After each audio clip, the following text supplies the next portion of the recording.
Downtown Vancouver businesses and residents are calling for action to improve public safety in the city after a deadly police-involved shooting inside a downtown convenience store. Alissa Thibault is live at the scene with more on the growing frustrations. And Alissa, let's start with a warning to our viewers. Some of the images in this story are disturbing.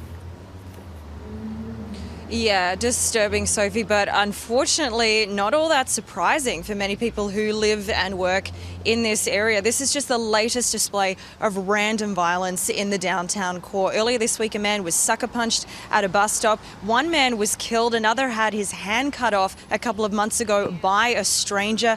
And then this yesterday. Now, we don't know the identity of the suspect who was involved in this, but it's left many people scared and also angry. A spree of violence, ending with the suspect being tasered and shot by police.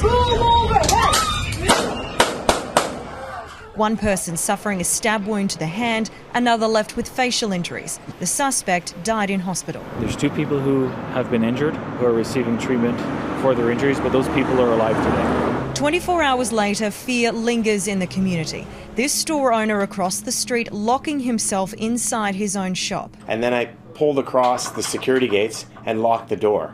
Just because I thought if I'm in here by myself, I'm working, I just want to see who's coming. Hey! Put my bag down! But to many, the brazen nature of what happened Wednesday isn't a surprise. It started at the original Joe's restaurant when a man armed with a knife stole alcohol. He then moved to the 7-Eleven where witnesses tell Global News the suspect was attempting to shoplift.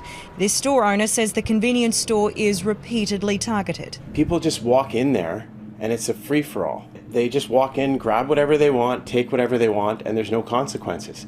And it happens every single day. People are frustrated. In a lot of cases, people are angry. They, like us, are calling on the government, every level of government, to act urgently on public safety in our city. During the election campaign, both Premier David Eby and Opposition Leader John Rustad talked about the need for some kind of involuntary treatment for people with mental health and addictions challenges. Each time a random violent incident occurs, the leaders make promises. It's all been talk so far. There's no concrete action or even direction towards a policy change for it. While questions still remain about why this happened, some things are certain. Crime is a #1 priority. People in crisis that are occupying our public spaces is a #1 priority. Ensuring that we're able to deal with it and create safe communities for people to live, work, and play absolutely has to be a priority for this premier.